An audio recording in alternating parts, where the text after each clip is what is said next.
tous, merci d'être sur RTI 1. Ruth Bagby, championne du monde de taekwondo dans la catégorie des moins de 62 kilos. La médaille de bronze olympique offre à la Côte d'Ivoire son unique médaille de cette 23e édition des championnats du monde de taekwondo qui referme ses portes cet après-midi. L'opération des Nations Unies en Côte d'Ivoire, ONUCI, achève sa mission de paix dans le pays ce vendredi. La représentante spéciale du secrétaire général des Nations Unies en Côte d'Ivoire, Aïchatou Mindaoudou, a été reçue par le chef de l'État, Alassane Ouattara. La Haute Autorité de la Communication Audiovisuelle, HACA, sensibilise à la protection de l'image des enfants et sur la responsabilité parentale face au contenu audiovisuel, notamment le respect des signalétiques pour la protection des enfants. Bienvenue dans le 13h. Démarrons par une bonne nouvelle pour la Côte d'Ivoire. L'Ivoirienne Ruth Bagby a été sacrée championne du monde de taekwondo dans la catégorie des moins de 62 kilos au championnat du monde de taekwondo. La médaille de bronze olympique a gagné sa finale 19-9 face à l'Iranienne Kimia Alizadeh. À 23 ans, Ruth Bagby offre à la Côte d'Ivoire son unique médaille de cette 23e édition des championnats du monde de taekwondo qui referme ses portes cet après-midi. Ce 30 juin marque la fin de l'opération des Nations Unies en Côte d'Ivoire. Le président Alassane Ouattara a reçu hier la représentante spéciale du secrétaire général des Nations Unies en Côte d'Ivoire. Aïchatou Mindaoudou est allée faire les adieux de sa mission après 13 années de maintien de paix dans le pays. Awa Touré. Ce sera sans doute la dernière rencontre officielle entre le président Alassane Ouattara et Aïchatou Mindaoudou, représentante spéciale du secrétaire général des Nations Unies en Côte d'Ivoire. La dernière en raison de la fin du mandat de la mission de paix qu'elle conduisait en Côte d'Ivoire. Mission débutée le 27 février 2004 et qui s'achève ce vendredi 30 juin 2017. En ce qui concerne le bilan des 13 années de présence de l'ONUCI en Côte d'Ivoire, je pense qu'il faut tout simplement comparer la situation en 2004, au moment où la mission était déployée, et la situation d'aujourd'hui, pour constater qu'il y a eu beaucoup d'évolutions, notamment sur le plan de la sécurité, du DDR, en matière de protection des civils, en matière de promotion et de respect des droits de l'homme. Un chiffre que je peux rappeler, par exemple, le nombre de violations des droits de l'homme était de 1786. En 2011, il est tombé à 88. En 2016, il y a eu beaucoup d'évolutions en matière de cohésion sociale et de réconciliation nationale, mais aussi dans le domaine du dialogue politique. L'ONUCI n'aurait pas pu être un succès ici en Côte d'Ivoire sans l'engagement résolu de chacune et de chacun des Ivoiriens, mais aussi l'engagement des autorités ivoiriennes. Nous avons parcouru 45 000 km en Côte d'Ivoire pour aller à la rencontre des populations. Et partout où nous avons été, nous avons relevé l'engagement des populations à faire en sorte que la paix, la cohésion sociale et la réconciliation nationale se consolident en Côte d'Ivoire. Nous partons sereins, Monsieur le Président, et rassurés et confiants. Ces 13 dernières années, l'ONUCI a été partie prenante de l'histoire de la Côte d'Ivoire. Renforcement de la sécurité, certification des résultats de l'élection présidentielle de 2010, ou encore participation au processus de désarmement, démobilisation et réinsertion.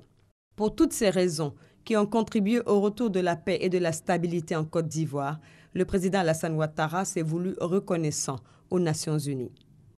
Au cours de ces 13 dernières années, l'ONUCI a joué un rôle important pour la paix en Côte d'Ivoire. Elle nous a aidés également dans la réforme du secteur de sécurité. Elle nous a appuyés pour tout ce qui concerne le dialogue politique, et Mme Mindaoudou en particulier a joué un rôle essentiel de relais entre le gouvernement et l'opposition pour renforcer ce dialogue, et grâce à sa contribution et bien sûr de tous ses collaborateurs, la Côte d'Ivoire est totalement en paix. Et je demande à Mme Mindaoudou de transmettre au secrétaire général Guterres et également à l'ancien secrétaire général Ban Ki-moon toute notre gratitude, et à l'ensemble, bien sûr, de tous ceux qui ont séjourné ici Nous avons une pensée bien sûr pieuse pour les soldats de l'ONUCI qui ont perdu la vie à l'occasion des événements que nous avons vécus. Nous sommes particulièrement reconnaissants, Madame, pour votre contribution.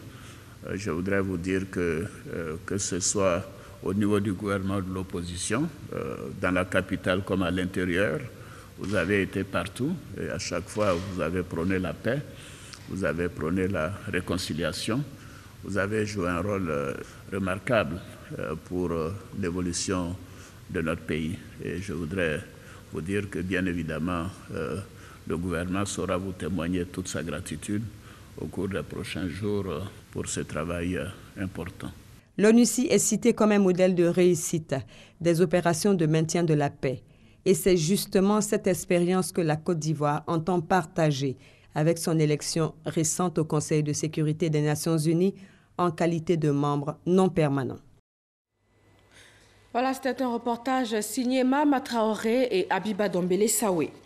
L'ambassadeur de Chine en Côte d'Ivoire a offert une réception en l'honneur de l'ONUCI pour sa contribution au retour de la paix en Côte d'Ivoire à la veille de ce départ consensuel. Abou Sanogo. Une cérémonie d'au revoir organisée par l'ambassade de Chine en Côte d'Ivoire en l'honneur du départ ordonné et consensuel de l'ONU de la Côte d'Ivoire après 13 ans de présence. Ce pour sa contribution au maintien de la paix et de la stabilité en Côte d'Ivoire, en jouant un rôle dans divers domaines dont la protection des civils, le désarmement, la réinsertion des démobilisés, la collecte des droits de l'homme et les opérations humanitaires. La Chine souhaite qu'après le départ de l'ONUCI, la communauté internationale continuera de renforcer sa coopération avec la Côte d'Ivoire pour l'accompagner à réaliser la paix, la stabilité et le développement durable. Le gouvernement ivoirien a exprimé ses remerciements et sa gratitude au chef de l'ONUCI pour sa contribution au retour à la paix en Côte d'Ivoire.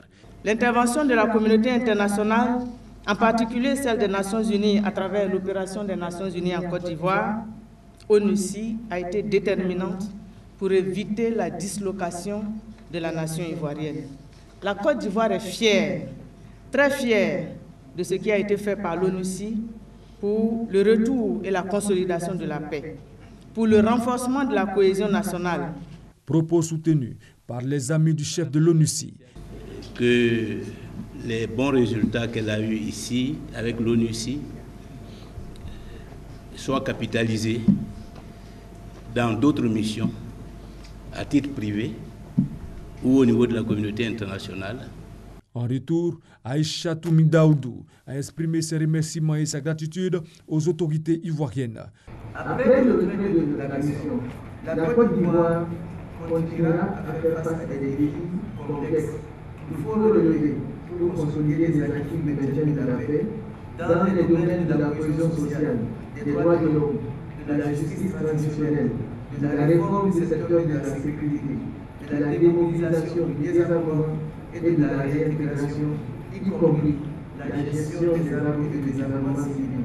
Arrivée en Côte d'Ivoire le 4 avril 2004, la mission de l'ONU s'achève ce 30 juin. À San Pedro, après près de 15 années, le Centre national de recherche agronomique CNRA rentre en possession de son site d'expérimentation et de recherche. Depuis la crise post-électorale, ce site était occupé illégalement par des exploitants agricoles. Sam Conan et Thérèse Yoboué. Libation, poignée de main, applaudissements pour montrer la volonté des chefs coutumiers de rétrocéder les parcelles occupées illicitement par des clandestins depuis 2002. Je vais approcher les parents qui ont donc cédé ces espaces à ces hommes-là. Je puis leur dire, l'État de Côte d'Ivoire, c'est l'instance suprême du pays. Et donc on ne peut pas aller contre l'État de Côte d'Ivoire. D'une superficie de 750 hectares, le site du Centre national de recherche agronomique servait à mener des activités de recherche sur le café, le cacao, la cola et bien d'autres cultures avec des résidences, des bureaux, un centre de formation et la station météo de San Pedro. Du fait de la crise, les agents sont partis et le site a été morcelé. Des exploitants y ont créé des plantations d'EVA, de palmiers à huile, de cacao. Aujourd'hui, Le site est restitué au CNRA. Notre rôle dans ce développement, c'est de mener des activités de recherche partout sur l'étendue du territoire national pour permettre d'avoir des variétés qui sont adaptées à nos sols, qui sont adaptées à nos climats, mais également à nos régions. Et c'est pour cela que ce site est important. C'est en 1978 que l'État de Côte d'Ivoire a ouvert ce site du pont bascule de San Pedro, situé sur l'axe San Pedro-Soubré. Avant de pouvoir récupérer son site, un long conflit a opposé les exploitants illicites au CNRA. Mais le verdict final rétablit le CNRA dans ses droits. Le préfet des régions invite donc les uns et les autres à se conformer à la loi. La destruction des plantations a d'ailleurs commencé. Bientôt suivra la réhabilitation des bâtiments. La Haute Autorité de la Communication Audiovisuelle, HACA, sensibilise sur la responsabilité parentale face au contenu audiovisuel, notamment le respect des signalétiques pour la protection des plus petits. Godefroy Okambawa et Astou Touré. Quand je regarde les films où ils se battent, où ils se tuent, ça me fait peur parce que c'est dangereux. La télévision, un média accessible à tous. Mais le contenu est-il adapté à tout type de public? Il y a d'autres films, là, quand nous on dort, là, c'est ça qu'on met pour les regarder. Nous, avant, là, on ne regarde pas. Moins de 10 ans, 12 ans, 16 ans et moins de 18 ans. Des signaux qui permettent donc aux parents de protéger leurs enfants des contenus audiovisuels violents et à caractère pornographique. Depuis 2014, la HACA, Haute Autorité de la Communication Audiovisuelle, a pris des mesures afin de protéger les enfants. La télévision n'est pas neutre. Quand elle est bien faite, elle peut être une auxiliaire d'éducation et de culture.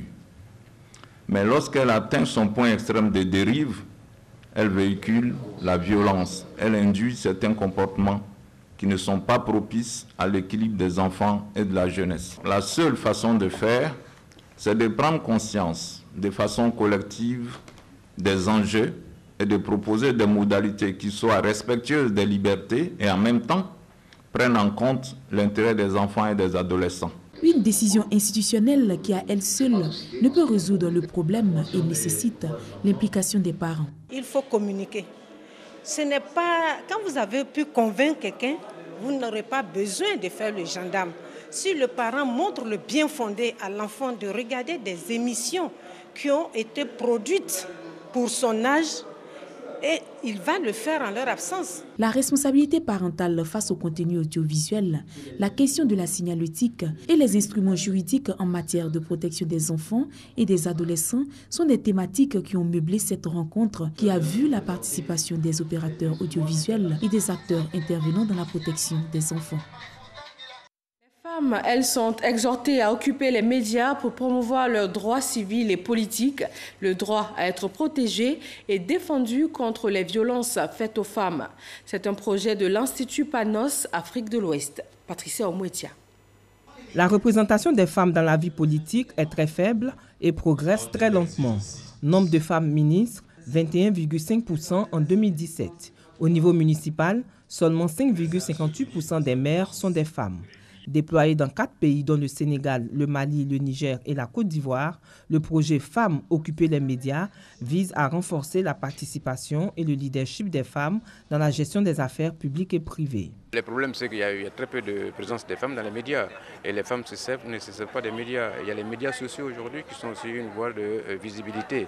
Donc nous voulons faire en sorte que les femmes puissent s'approprier ces différents moyens de communication pour pouvoir être présentes dans les activités. Je salue d'abord l'opportunité de ce projet qui offre la possibilité aux femmes de pouvoir s'exprimer parce que les femmes ont beaucoup de défis à relever en matière de gouvernance. Dans ce combat, le rôle de l'information et de la communication est crucial.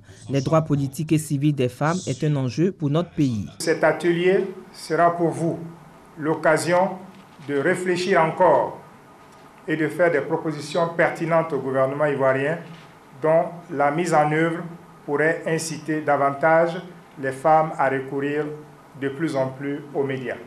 Au thème de ces 2 jours de réflexion, la stratégie est d'inclure une perspective genre dans les contenus et les institutions médiatiques, faciliter la coopération entre les médias et les organisations de défense des droits des femmes.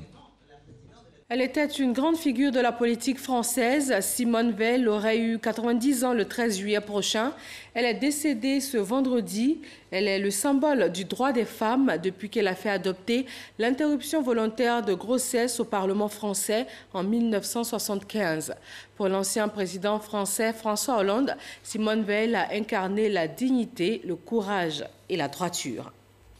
Ici en Côte d'Ivoire, dans le domaine agricole, pour la relance durable de la culture du coton, un projet d'implantation de centres de prestation des services agricoles motorisés dans les zones de production. C'est une étude de faisabilité qui a été initiée. Noël Niagno. Libation, poignée de main, applaudissements pour montrer la volonté des chefs coutumiers de rétrocéder les parcelles occupées illicitement par des clandestins depuis 2002. Je vais approcher les parents qui ont donc cédé ces espaces à ces hommes-là. Je puis leur dire, l'État de Côte d'Ivoire, c'est l'instance suprême du pays. Et donc on ne peut pas aller contre l'État de Côte d'Ivoire. D'une superficie de 750 hectares, le site du Centre national de recherche agronomique servait à mener des activités de recherche sur le café, le cacao, la cola et bien d'autres cultures avec des résidences, des bureaux, un centre de formation et la station météo de San Pedro. Du fait de la crise, les agents sont partis et le site a été morcelé. Des exploitants... Voilà, nous allons revenir donc au reportage sur la relance durable de la culture du coton. Il est signé Noël Niagno. Le coton, une spéculation essentielle pour l'économie de la Côte d'Ivoire, singulièrement celle du bassin cotonnier. Malheureusement, sa durabilité est menacée au regard de la contre-performance de la production ivoirienne dans la sous-région. Pour la campagne qui s'achève, le Burkina est à 683 000 tonnes, le Mali à 647 000 tonnes, la Côte d'Ivoire est à 327 000 tonnes. Parmi les solutions à cet état de fait en bonne place, la modernisation de la production à travers la mécanisation agricole. Objectif attendu, atténuer ainsi le problème de la main-d'œuvre de plus en plus rare en réduisant l'exode rural, mieux maîtriser le calendrier agricole, contribuer à l'augmentation de la production, améliorer la productivité agricole, améliorer aussi les revenus des producteurs. La pluviométrie n'est plus comme avant. Les moments où on devait commencer à labourer les bœufs, la terre, quand il pleut un peu, vous labourez 2 jours, la terre est revenue sec, vous ne pouvez plus labourer. Donc avec les tracteurs, le labour peut faire, à une pluie, on peut prendre 1 semaine et demie pour le labour. Donc vraiment ce serait un avantage, un très très grand avantage pour les producteurs de coton et des vivriers. Voilà qui explique la volonté de la filière coton de la mise en place des centres de prestation de services agricoles et de l'accompagnement dans le cadre du projet PESAC, projet d'appui au secteur agricole. L'étude de faisabilité réalisée a été validée à la grande satisfaction des parties prenantes. L'étude vient à point nommé pour absorber ce besoin qu'il y a dans le bassin cotonnier, de réduire la pénibilité du travail et de passer de l'étape de la mécanisation à traction animale avec les bœufs de culture attelés à une étape de motorisation. Ces satisfactions sont aussi issues des recommandations. Il s'agit entre autres de la mise en place d'une phase pilote à exécuter par l'interprofession dans 4 centres au lieu et en place de 3 préconisés par l'étude. Cela durant 4 ans. À l'État, il est sollicité l'exonération des taxes dans l'achat de matériel agricole et du carburant. Autre sollicitation capitale des participants, favoriser l'implantation des concessionnaires et des magasins de vente des pièces détachées dans les zones de production cotonnière. Dans l'ouest montagneux, la première session de la Cour d'assises pour l'année judiciaire 2016-2017 a été ouverte. 21 dossiers à traiter, dont 6 sur des tentatives de meurtre et 5 cas de viol. F. Boué. Tribunal de première instance de Mans ce mercredi 28 juin 2017. Dans la cour, une ambiance inhabituelle. Nous sommes à l'audience solennelle d'ouverture de la cour d'assises de Mans.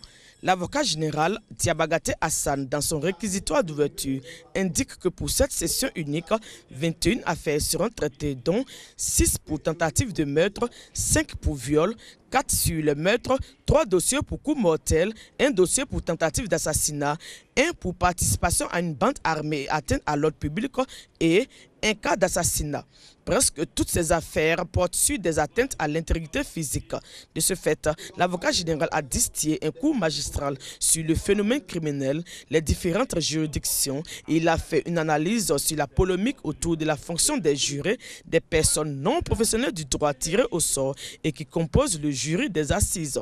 À sa suite, Michel Kamblan, président des chambres à la cour d'appel de Daloa, président de la cour d'assises de Mans, a entre autres saisi l'occasion pour exhorter les guides religieux à sensibiliser leurs fidèles sur 3 fléaux récurrents dans l'arrondissement de la cour d'appel de Daloa: la drogue, les agressions sexuelles et la sorcellerie et les pratiques de charlatanisme.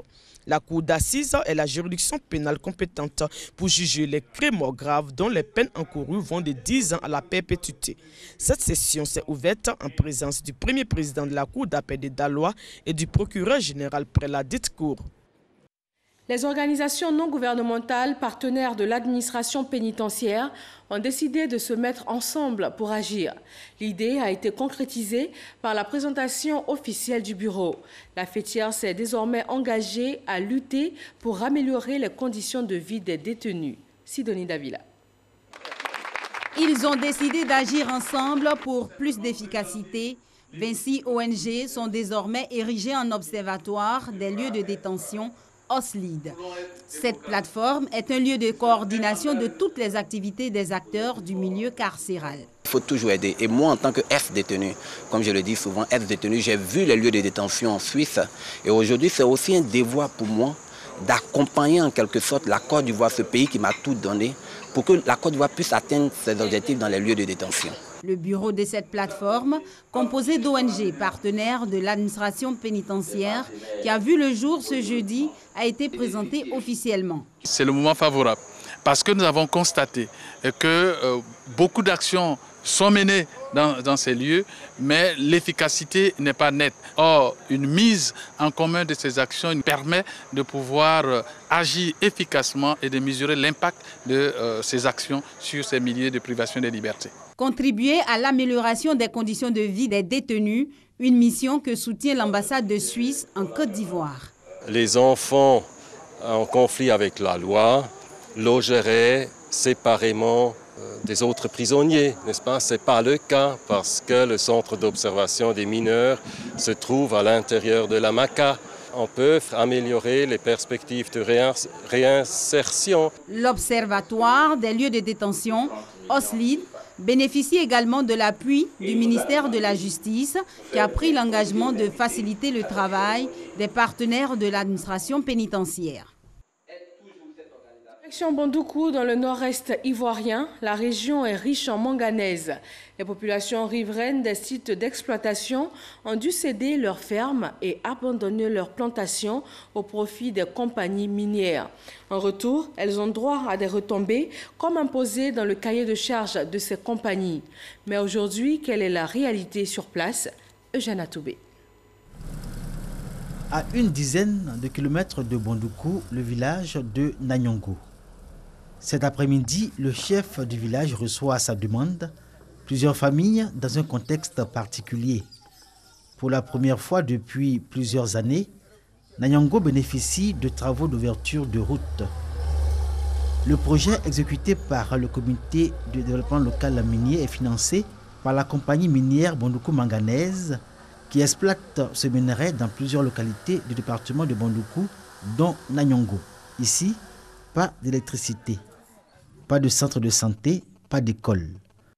La seule fierté du village est de disposer de 2 pompes hydrauliques à motricité humaine. Et comme le confesse le chef du village de Nanyongo, tout l'espoir du village réside dans l'exploitation du manganèse. Avec le manganèse, c'est ça, moi j'ai vu ouverture de bornes. En tout cas, moi je suis d'accord pour ça. Pour que là, on va aller devant. Là, on va m'aider. C'est que ça me... Moi, je n'ai pas trouvé manège. On n'a qu'à m'envoyer ça dans mon village. Tout le monde là, on va faire développement. Cela est fait de par concertation d'abord avec les populations. Il y a d'autres villages qui pour le moment, vu ce qu'ils demandent, nous sommes en train de réfléchir, mais surtout tout le monde consent le mode de partage de ces fonds-là par village. Avant de s'installer, la mine de manganèse de Bondoukou a d'abord obtenu un permis d'exploitation délivré par l'État ivoirien avec obligation pour la compagnie minière d'impacter positivement les villages qui ont cédé leurs terres en termes de développement et de progrès. Depuis le début de l'exploitation du manganèse, alors il y a eu beaucoup de problèmes, beaucoup de grèves, beaucoup de soulèvements de la population qui au départ n'avaient pas compris le bien fondé quand même de ce projet. Et depuis un moment, je crois que ces difficultés ont été aplanies dans la mesure où la société s'est approchée plus de la population en entreprenant des actions sociales. Pour garantir les bons rapports entre les populations riveraines et la compagnie minière et veiller aussi sur les intérêts des villages impactés, il a été mis sur pied un comité de développement local minier, CDLM, présidé par le préfet du département de Bondoukou. Depuis l'installation du CDLM en 2015 par le ministre de l'Industrie et des Mines, le premier du genre en Côte d'Ivoire dans le secteur minier, la compagnie minière et les populations vivent en parfaite harmonie et selon les accords signés pour l'exploitation, les villages impactés ont obtenu quelques acquis qui figurent au nombre de leurs besoins. Illustration, Boromba, village frontalier du Ghana à 22 km de Bondoukou. Ici, un logement de maître est en construction, supervisé par le représentant du CDLM au plan local. C'est à Boromba, les gens ont commencé à enlever manganèse. Notre quote-part, ça fait 7 100 000. Donc d'ici un mois, nous serons vraiment à la finition. Parce qu'il faut que ce bâtiment finisse avant la rentrée. À quelques encablures du site de lavage du manganèse de Songori, la compagnie minière Bondoukou Manganèse a fait construire un bâtiment de 3 classes en cours d'achèvement pour renforcer la capacité d'accueil de l'école du village. Juste après la construction, si on peut nous couvrir ça pour qu'à la rentrée prochaine, on puisse y fréquenter, vraiment, ça serait vraiment le bienvenu. De tous les 14 villages impactés par l'exploitation du manganèse dans la région de Bondoukou, tous ne sont pas logés à la même enseigne en termes de bénéfices et acquis en structure socio-économique de base. Un cas édifiant, celui de Similimi. De là-haut, on peut voir ce qui reste de la mine de manganèse, aujourd'hui à l'arrêt. Chose frappante, le village est comme phagocyté par la mine. Si la société Bondoukou Manganèse doit encore exploiter la mine au-delà du site, je crois qu'en ce moment, on pourrait parler de délocalisation quand même de Similimi. Ils ont promis au village qu'ils allaient reconstruire le village en village moderne, l'école, l'eau et tout ce qu'il faut comme commodité dans un village n'est pas encore fait. Similimi est resté dans son état originel. Dans ce patelin, pas une seule maison en dur, pas d'eau potable, pas de structure sanitaire et pour tout dire, les populations de Similimi ont le sentiment d'être abandonnées. Heureusement, les enfants ont droit à l'éducation. Dans cette baraque en bois qui sert de salle de classe tenue par des enseignants bénévoles. Il devrait y avoir d'abord au préalable un certain nombre d'accompagnements. Donc ce village-là doit être vraiment reconstruit par rapport aux dispositions du nouveau code minier. Selon les responsables techniques de la compagnie d'exploitation du manganèse de Bondoukou, qui ont choisi de ne pas s'exprimer face à notre caméra, on promet d'examiner la question, tout en rappelant, comme pour démontrer leur bonne foi, que conformément aux accords avec les villages impactés, des jeunes de Similimi ont été embauchés, leur donnant ainsi la possibilité de lutter contre la pauvreté.